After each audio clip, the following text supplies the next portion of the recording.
Guten Tag, ihr Leid. Wir hauen jetzt mal schnell diesen Baum hier um. Und Puzzle. So. Wir spielen weiter Fantasy Life.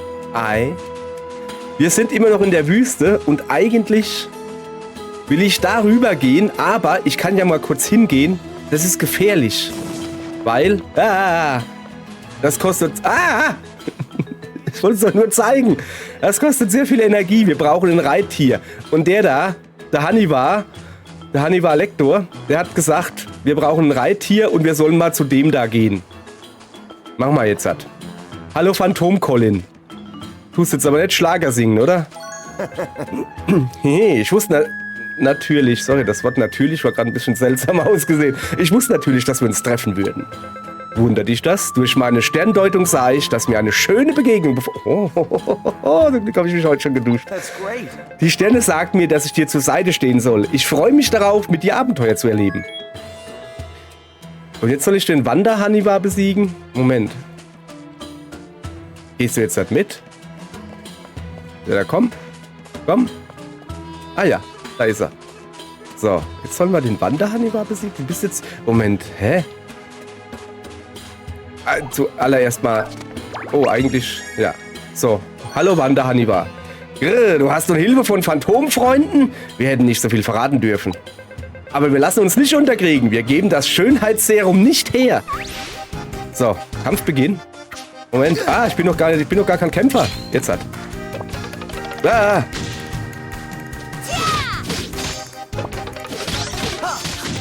Oh, hast du gesehen, was ich für eine perfekte Ausweichrolle gemacht habe?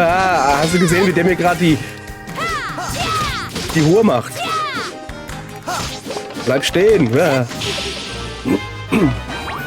Danke, lieber Phantomfreund. Du hast mich gerettet. Naja, gerettet. Der hat mich vor Schaden gerade bewahrt. So, ich habe Heilwasser.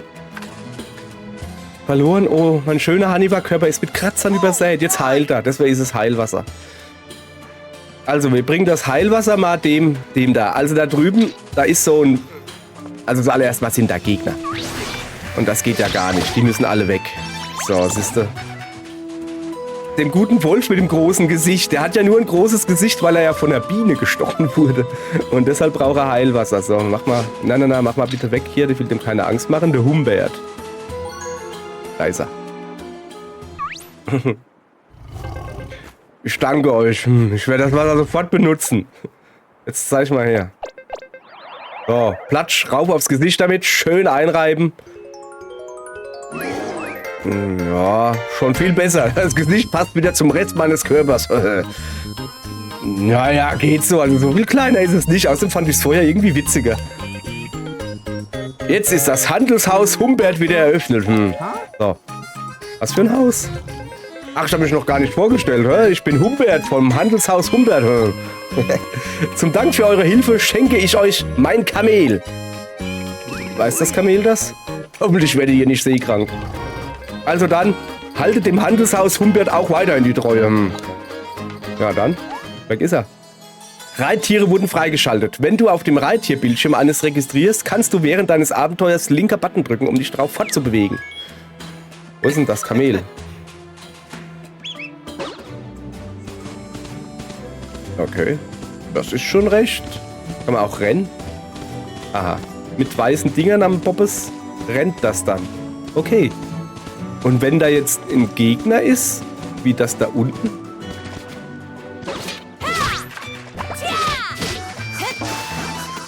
Nee, geh weg. Wo ist denn die andere Schildkröte hin? Ja, genau. Finde ich gut, dass du die gerade vom Fernkampf-Style fertig machst. Es ist ja voll praktisch hier. Da haben wir schon einen raus. Okay, dann gehen wir jetzt auch mal weitermachen. Oder gibt es da in dem Lager da noch was? Keine Ahnung. So, also, Reittier holen. Und jetzt kann ich da drüber reiten, ja? Okay, was ist das da? Ein Stein? Kann ich nichts machen. Da war irgendwo doch eine... Da ist eine Kiste. Kann ich auch hüpfen mit dem Ding? Aber sowas von. Und einen Pilz haben wir hier auch. Kann ich den ernten hier? Vom Gaul runter geerntet, jawohl. Auch wenn es ein Kamel ist. Na komm, komm her. Sei doch nicht so. Okay. Okay, da drüben sind Spinnen. Ich kann aber halt nicht vom Kamel aus kämpfen. Das heißt, wo sind sie denn? Diese Spinnen da drüben, da lasse ich besser mal meine Finger weg, weil sonst kriege ich heiße Füße. Oder nicht? Ich gehe jetzt erstmal so storymäßig weiter, aber ich will wissen, was das da ist. Wieso sind da so Dinger da? Ein uraltes Fossil. Ohaha. Gehüpf. Ja. Okay, da kommt er irgendwie nicht hoch. Da müsste ich jetzt halt absteigen. Gibt es vielleicht... Ah, oder so. Ich wollte gerade sagen, gibt es vielleicht Kletterschuhe für Kamele? Vielleicht gibt es da auch einen Steinbock oder so zu finden, der dann besser klettern kann. Aber nö, ich kann auch außen rumgehen. Passt. Junge, das Kamel ist widerspenstig. So, pass auf. So. Also ich muss wohl da runter. Ich gehe mal an den Echsen da vorbei. Sind mir nicht geheuer. Verlorenen Gegenstand gefunden. Was ist denn das? Socken? Wo kommen die denn her? Ist außer uns hier noch jemand unterwegs? Ja, geh doch mal weg hier. Ich habe gerade keine Zeit. Okay, ich glaube, wir müssen verschwundene verlorenen Gegenstand gefunden. Was war denn das da jetzt? Diesmal flauschige Kleidung und eine Hose. Vielleicht hat jemand die Hitze nicht ertragen und sich ausgezogen. Das glaube ich aber auch. So, wir müssen da irgendwie hochkommen. Geh weg! Ich will nicht. Ich will nicht kämpfen. Ich will nicht kämpfen. Ich traue mich nicht. Ich habe Angst, dass wenn ich die Füße da runtersetze.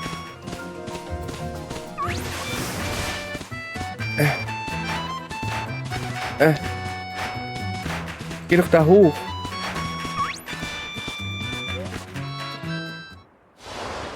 Eine Buchse. Jetzt auch noch eine Unterhose. Da dachte sich wohl jemand, die Hitze wäre nackig wohl erträglicher. Nein, da steckt eindeutig mehr dahinter. Und zwar das Rätsel der Wüste. Aber für mich, den Meisterdetektiv Edward, für das Lösen ein Klacks. Naja, du bist Archäologe, kein Detektiv. Folgen wir der Spur aus Kleidung. Sie führt zu diesem Gebäude dort. Ah, da ist ein Gebäude. Ja, Gebäude finde ich gut. Da ist es, glaube ich, schattig drin. Sieh mal, ein leuchtendes Kackhäufchen. Tatsächlich. Ey, das stimmt. Ich dachte, das ist ein dummer Witz. Oh, da ist jemand gerade ganz fies am Abdrücken her. Das? Habt ihr das gehört? Ist da drin etwa jemand splitterfasernackt und tut seine Notdurft entledigen? Da müssen wir jetzt natürlich gucken. Das ist ja ganz wichtig hier, was? Kohlkrabe? Da hinten ist die Kohlkrabe. Soll ich vielleicht zu der Kohlkrabe gehen? Na komm, jetzt gibt's. Jetzt gibt's. Die ganze Zeit durfte ich nicht. Jetzt darf ich. Jetzt gibt's ordentlich aufs Fressbrett quasi. Wo ist der Kohlkrabe hin? Der Kohlkrabi. Oder nicht? Ah, das ist so ein Flummling. Ein Blattling. War nah dran. Weil du mich gefunden hast, bekommst du eine Belohnung. Oh, kleine Bomben. Hiermit nehme ich.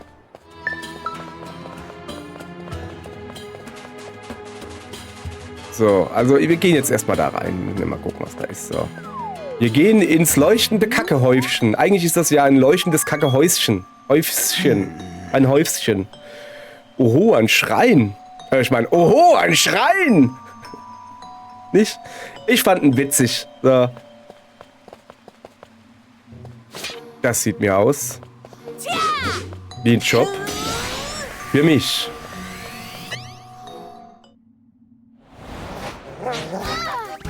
Hilfe! Sind diese Wölfe etwa die Übeltäter, die hinter der ganzen Geschichte stecken? Oh oh. Grr.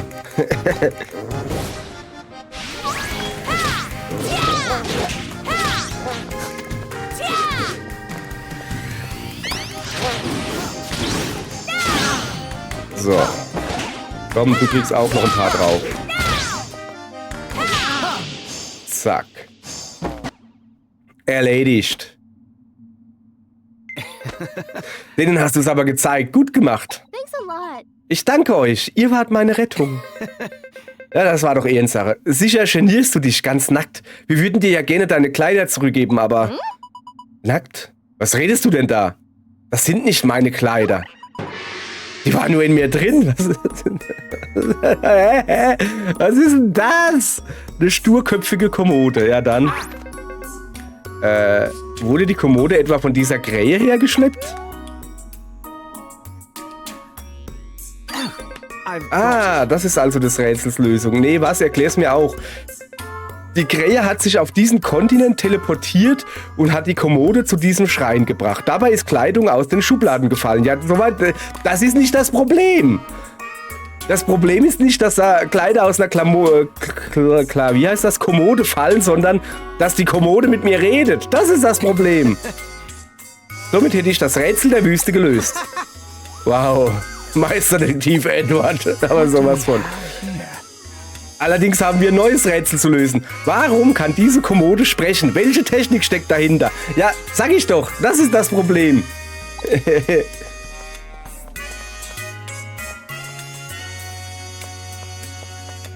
Ist es vielleicht ein Komodo-Varan? Nicht doch, das kitzelt. Was macht er denn? Mein Name ist Kunugi. Eigentlich war ich eine ganz normale Schreinerin.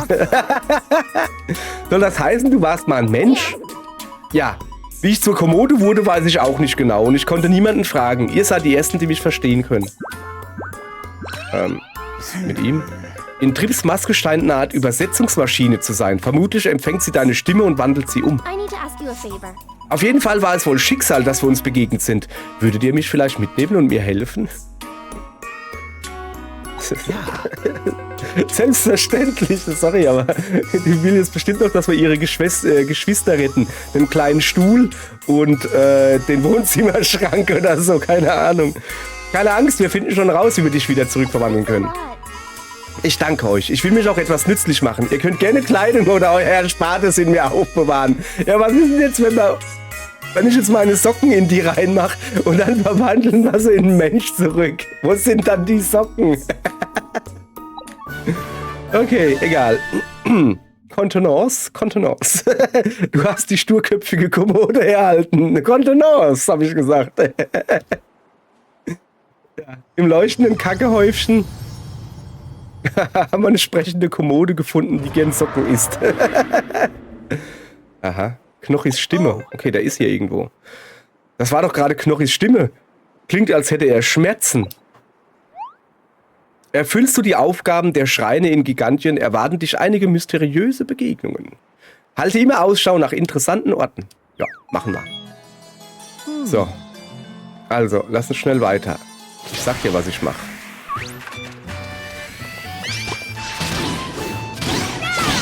Ja, die mache ich schnell platt. Hast du nicht genug? Sehe ich das also richtig, dass Edward nicht mitkämpft, aber der Phantommann da, der Phantom-Colin. Kann ich da im Menü irgendwie hoch? Eine Enzyklopädie, Reittiere.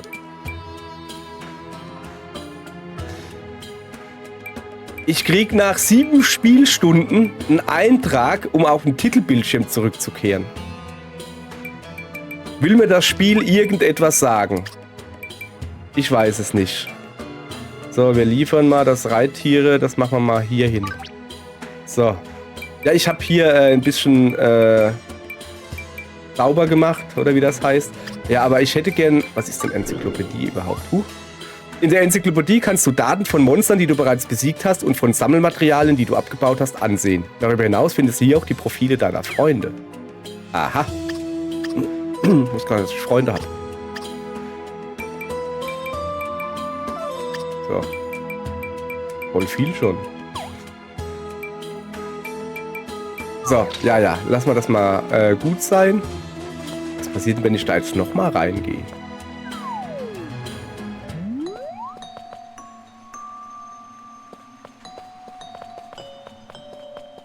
Ja, nix, ne? Schade, ich dachte, vielleicht sind ja da nochmal Wölfe oder so. Das wäre cool. Okay. Dann gehen wir jetzt erstmal weiter zu dem Knochi. Aber mit unserem hübschen Reittier.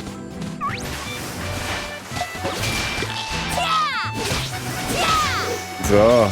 Aha. Kämpfen geht also. Kommt hierher.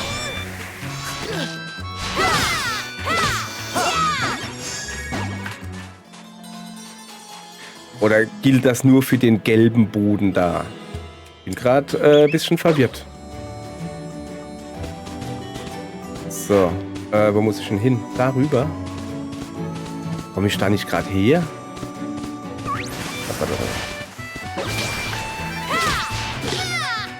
Lass das, du Geldhai, Sandhai.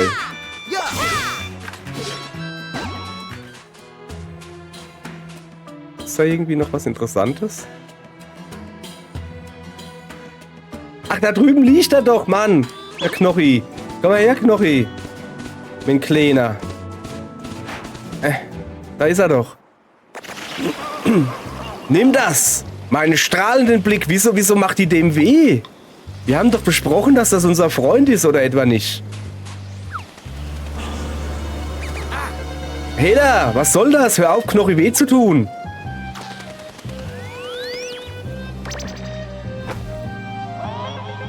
Ah, ihr seht ja komisch aus. Seid ihr vielleicht diese Quetschis, von der meine Schwester geredet hat? Ach so, das ist ein neuer. Ja, schon irgendwie. Meine Schwester? Ja, Auglivia. Ah, das ist der Augobert, alles klar. Ich bin ihr kleiner Bruder, Augobert. Wir stehen in engem Blickkontakt, Wahnsinn. Sie hat mir von ein paar Wesen erzählt, die einen Drachen suchen. Und zufällig ist neben mir ein Drache zusammengebrochen. Da habe ich ihm meinen heilenden Blick zugeworfen. Ernsthaft? Das sah nicht nach heilendem Blick aus. Guck doch, es geht mir schon wieder blendend. Auch das glaube ich irgendwie nicht so ganz. No way. Den Eindruck habe ich absolut nicht.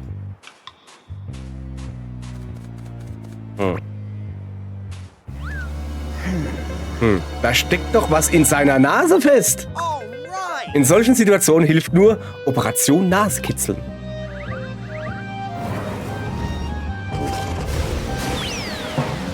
Was hat er denn jetzt ausgenießt? Ach, das ist das Eis, das Eishörnchen da. Wenn mich ein Blick nicht drückt, ist das ein Schlüssel, mit dem ihr jederzeit zwischen dieser und eurer Welt hin und her reisen könnt. Oh, das wäre super.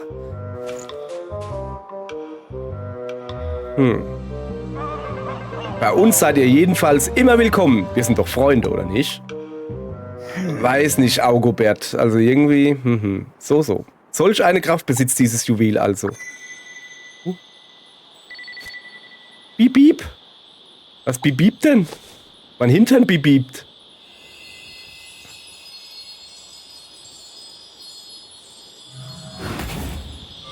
Okay. Ach, guck mal da. Ein Schrank. Okay. Dann können wir durch dieses Tor also in unsere Welt zurückkehren. Durch dieses Tor geht es nicht nur zurück in eure Welt. Ihr könnt so oft kommen und gehen, wie ihr wollt. Fantastisch, nicht wahr? Da kann man die ganze Welt genießen, wie leckere Häppchen auf einer Vorspeisenplatte. Das ist ja super. Ich mag den Vergleich vor allen Dingen. Tatsächlich, das ist ja wirklich praktisch. Bestimmt wird uns das auf dem weiteren Abenteuer helfen. Ja, gucken wir mal. Ich würde diesen Kontinent ja nur zu gern weiter erkunden, aber daheim sind ebenso viele Rätsel, die ich noch lösen muss. Jetzt können wir ja wiederkommen, wenn uns danach ist. Also gehen wir fürs Erste zurück. Das finde ich eine gute Idee. Ei. Euer kurzer Besuch war mir ein Vergnügen. Kommt bald wieder, meine Freunde. Tschö. Kladdusch. Auch wenn mir die Augen noch nicht so ganz geheuer sind. Vielleicht bin ich da durch Herr der Ringe vorbelastet. Wie konnten es Menschen in diese Welt schaffen? Vielleicht besitzen sie sogar die Kraft, verschlossene Herzen zu öffnen? Bitte nutze die Kraft, die ich dir gegeben habe, gut. Wer war denn das? Ah, okay, jetzt bin ich bin wieder in der Jetztzeit quasi. Auf und davon. Aber, oh, was gibt's hier? Ah, wir haben die Wüste freigeschaltet. Karte des Gebiets Staubwüste Ost wurde in deinem Pad gespeichert, okay. Wir sind wieder heil zurück. Was für ein faszinierender Ort Gigantien doch war. Voll ungelöster Rätsel. Ja. Nanu, wo ist denn unser Phantomfreund hin? Ach so, ja, stimmt. Er hat sich aufgelöst, aber in Gigantien können wir ihm vielleicht wieder begegnen. Ich frage mich, ob noch mehr Phantomfreunde dort warten. Wenn wir welchen begegnen, sollten wir sie um Hilfe bitten. Okay. Aber jetzt müssen wir uns wieder an die Arbeit machen. Schließlich stecken wir mittendrin im Spaß. Aber sowas von. Stimmt! Wir waren mit der Erforschung des Abgrunds beschäftigt, bis dieses Mädchen uns dazwischen gefunkt hat. Was hat es mit dem Zahnrad im Abgrund auf sich? Ist es ein unentdeckter Schatz oder gar ein verfluchtes Relikt? Ich werde es höchstpersönlich herausfinden. Ja, dann gucken wir doch mal. So, Fliegen mit Knochi. Wähle auf der Karte das Knochi-Icon, um die Städten oder Dungeons zu reisen, die du bereits besucht hast. In Giganten kannst du auch zu Türmen fliegen. Erkunde den gigantischen Kontinent, übe dich in deinem Leben oder lüfte die Geheimnisse der Insel. Du hast die freie Wahl. So. Wenn du auf deinem Pad das Tor nach überall auswählst, kannst du dich per Knopfdruck nach Giganten begeben. So kannst du überall und jederzeit in diese andere Welt reisen. So, also zuallererst mal. Tor nach überall, ne? Na, überall und jederzeit. Und Gigantien. Und ich dachte, da ich die Insel und davon benannt habe, das wäre ein saudummes Wortspiel und das findet keiner witzig. Stellt sich raus, ich glaube, die Entwickler würden das schon relativ witzig finden. Hier, auf welcher Insel bist du? Ich bin gerade auf und davon. So, alles klar. Erkunde den Abgrund. So, das finde ich gerade gut. Ich hoffe, dass wir jetzt auch wieder zurückkommen, weil ich habe nämlich beschlossen, ich habe ja nur 3 Jobs. Das ist viel zu wenig. Ich habe hier eine Familie zu unterhalten. Mir gehen die Witze aus. Also muss ich ja einen Job machen, um Geld zu verdienen.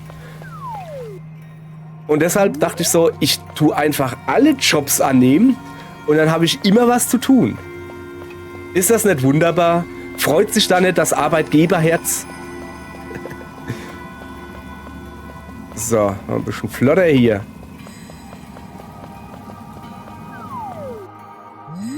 So, ah ja, da ist erstmal Loot. Denn Loot ist gut. Da hinten ist eine Schatzkiste, die habe ich... Was ist... Achso. So, erstmal will ich hier drumherum alles aufsammeln natürlich. Da steht nämlich auch noch eine Schatzkiste. Die muss natürlich mit.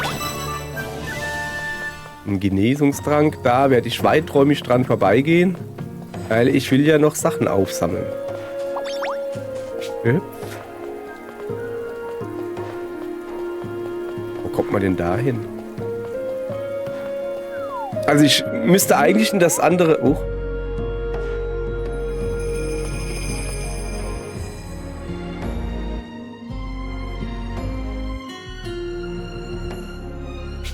Okay, ich kann nicht runterhüpfen.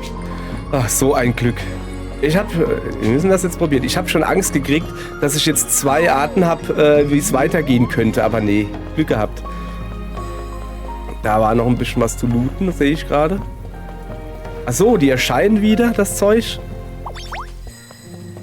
Ja, dann nehme ich das jetzt mit. Zumindest mal die 2. Und dann gehen wir Story weitermachen. Story. So. Willkommen zurück. Ich habe schon auf euch gewartet. Ah, da ist sie. Schon wieder dieses unheimliche Mädchen. Ich finde es eigentlich recht hübsch, aber okay. Ich habe auch einen Namen. Corvi. Oder Corvie? Man weiß es nicht. Aber kommen wir gleich zum Punkt. Ihr habt mein Juwel. Meinst du etwa das Ding, das wir auf dem fremden Kontinent gefunden haben? Her damit. Los, hier lang. Jetzt genau. Ich will dich auch machen. So, ja, wo sind wir denn? Ihr könnt mir nicht entkommen. Sieht doch aber gut danach aus im Moment. Hm.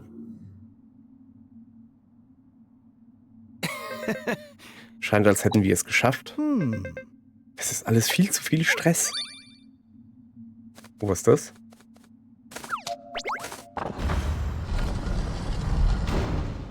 Okay. Nanu. Hat doch glatt der Vogelabort eine Tür aufgemacht. Diese Einbuchtung, ich verstehe. Das ist eine versteckte Tür. Der Fußabdruck eines Vogels dient wohl als Schlüssel. Ach so. Ich dachte, das wäre ein Pfeil. Ob der diese Tür gebaut hat, einen Vogel hatte? Also als Haustür, meine ich. Bin gespannt, was sich da drin verbirgt. Gehen wir der Sache auf den Grund. Ja. Erkunde das Geheimzimmer. Erkunden wir mal, oder? Da ist doch wer. Ach, Edward. Edward? Schreibtisch? Nein, es scheint sich um eine Art Apparat zu handeln. Wenn wir ihn reparieren, können wir ihn vielleicht in Gang setzen. Dann zeige ich mal, was ich drauf habe. Anscheinend benötigt dieser Apparat spezielle Teile. Ohne diese kann ich ihn nicht einfach reparieren. Ich habe schon so eine Idee, wo das hinführt. Erschreck mich doch nicht so. Oh, das kenne ich. Ich werde auch dauernd erschreckt, wenn ich irgendwas mache. Ja, ich bin schon wieder am Arbeiten. So erschrecke ich mich dann. Ich habe mir nur das Bild an der Wand angesehen. Vielleicht kann man drauf ablesen, wo der Schatz versteckt ist. Was für ein Schatz denn?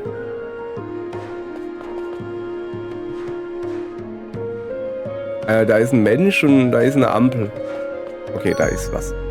Extraordinary. Forschungsnotizen, die das Volk der Vorzeit hinterlassen hat. Großartig, genau so etwas hatte ich gesucht. Okay. Die Entnahme der Lebensenergie war ein Erfolg, doch es geschah etwas Unvorhergesehenes. Menschen mit besonders starker Lebensenergie werden bei dem Prozess in Objekte verwandelt. Aha, zum Beispiel in eine Kommode. Ein paar Inselbewohner sind auf solche Objekte gestoßen und gaben ihnen die Bezeichnung Ulklinge. Ulklingen ihre alte Lebensenergie zurückzugeben, wäre mehr als riskant. Ich habe den Befehl gegeben, alle Ulklinge zu finden und zu vernichten. Das ist aber nicht cool. Menschen, die zu Objekten wurden. Und man nennt sie Ulklinge. Ulkig, oder? Wow, danke. Ja, nicht besonders. Aber das Wortspiel konntest du dir nicht nehmen lassen, was? Spaß beiseite. Ernst? Komm her. Eieiei. Die Kommode, die wir auf Gigantium gefunden haben, ist also ein Ulkling. Die Krähe, die diese Kommode am Wickel hatte, handelte wohl im Auftrag der Person, die dies geschrieben hat. Gut möglich, dass auf ganz Gigantium noch mehr dieser Ulklinge verstreut sind. Das nächste Mal, wenn wir dort sind, sollten wir Ausschau nach ihnen halten. Aber erst konzentrieren wir uns auf die Untersuchung des Abgrunds. Der Schlüssel zum Lösen des uralten Rätsels liegt im Zahnrad. Gehen wir tiefer ins Innere, ehe Corby uns findet. Jawohl, ja. Gibt's hier nichts mehr zu entdecken? Was ist denn das da? Nix. Da ist doch auch was. Und da kann man wahr. Okay. Nee, okay. Ich muss jetzt also... Oder bin ich noch... Ja, okay, es geht hier einfach. Moment.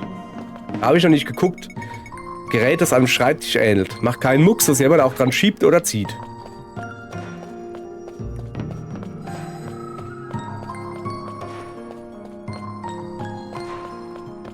Okay, ich folge einfach mal ganz nonchalant dem Marker da. Ich habe halt keine Ahnung. Oh, da ist eine Kiste. Kiste, ne. Wenn wir diesen Schutt aus dem Weg schaffen, müssten wir noch tiefer in die Höhle eindringen können. Lass mich doch mal den Schutt hier. So. Also wir brauchen mehr Leute. Was für ein Schutt denn? Achso, hier irgendwas. Brauchen wir denn da mehr Leute? Oh oh. Hab ich euch. Her mit dem Juwel. Sofort. Weißt du, das sagst du so. Aber selbst wenn wir es wollten, es ist weg. Hä? Wie bitte? Ja, aber wegen des Juwels konnten wir einen neuen Kontinent entdecken. Wir müssen uns bei dir bedanken. Ich halte das nicht mehr aus. Verschwindet von hier. Obstaculum Magna. Was ist denn das?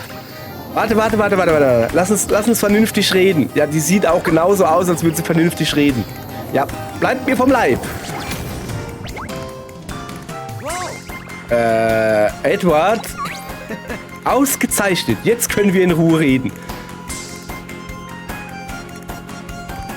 Sorry, aber das ist schon ein bisschen seltsam. Okay. Was willst du überhaupt? Lass mich endlich in Ruhe. Ich warne dich, sonst wird es dir leid tun. Du wirst eine nie endende Hölle erleben. Kannst du diese Strafe ertragen? Oh weh. Was? So viel? Da werde ich ganz träge. Was ist da los, Edward? Klopf doch mal. Vielleicht macht er auf. Scheinbar nicht. Dieser Felsbrocken bewegt sich keinen Millimeter. Ihr müsst etwas finden, womit ihr ihn zerstören könnt. Macht schnell. Wir sind gleich wieder da. Halt durch. Ich hab doch Bomben, meinst du? Ah, okay. Gotcha. Edward steckt in der Klemme. Wir müssen etwas unternehmen. Wieso funkelten die da so? Ihr wirkt verzweifelt. Nein, wie peinlich. Gleich beim ersten Satz verhaspelt. Die Statue spricht.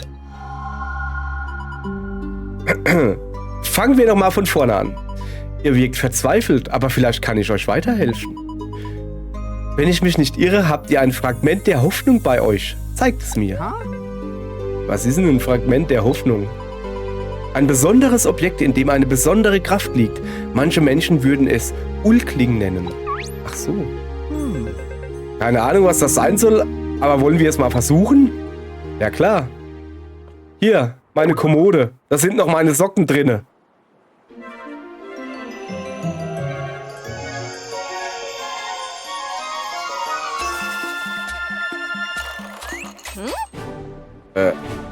Okay. Ich wusste gar nicht, dass ich so eine hübsche Kommode habe. Sie ist wieder zum Menschen geworden? Nice. Ich habe meinen Körper zurück. Endlich kann ich wieder eine Säge halten. Eine Säge. Ich will mich nochmal vorstellen. Ich bin die Schreinerin Kunugi. Was Kommoden angeht, so baue ich sie lieber, als eine zu sein. Mir fällt ein Stein vom Herzen. Schön, mich wieder richtig bewegen zu können. Aber wie ist das überhaupt möglich? Ich habe dich mit der Kraft dieser blauen Blumen, Göttinnenmieren, keine Ahnung, zurückverwandelt. Wenn ich mir diese Statue genauer ansehe, bist du etwa die Göttin Celestia? Ich danke dir. Wie kann ich mich für deine Hilfe erkenntlich zeigen? Spuck die Socken aus. Achso, am liebsten wäre mir eine leckere Erdbeertorte. Nein. Natürlich meine ich brauche nichts. Ich will nur, dass du denen hilfst, die dich zu mir gebracht haben. Ja. Selbstverständlich. Schließlich stehe ich in ihrer Schuld. Ja, dann haben sie wohl nun eine verlässliche neue Freundin dazugewonnen. Wenn ihr mehr Ulklinge findet, bringt sie zu mir. Sie alle werden sich für die Hilfe bei euch erkenntlich zeigen. Und auch ich werde schützend über euch wachen. Ulklinge findest du in Gigantiens Schreinen, in Dungeons und als Belohnung für Aufträge in Gigantien und in der Vergangenheit. Und vielleicht sogar bei Feinden und Ressourcen mit Kronen. Ah. Prima. Eine Freundin mehr in unserer Gruppe. Jetzt müssen wir nur noch Edward... Wer weint denn da? Hä? Das hört ja hier gar nicht auf. Die Stimme klang gerade vertraut. Los, gehen wir. Morgen. Tschüss, ihr Leute. Morgen geht's heiter weiter. Und heute hören wir, kabuff. Ich habe keine Ahnung. Sollte sich halt reimen. Tschö. War immer schön ins Fade-Out labern.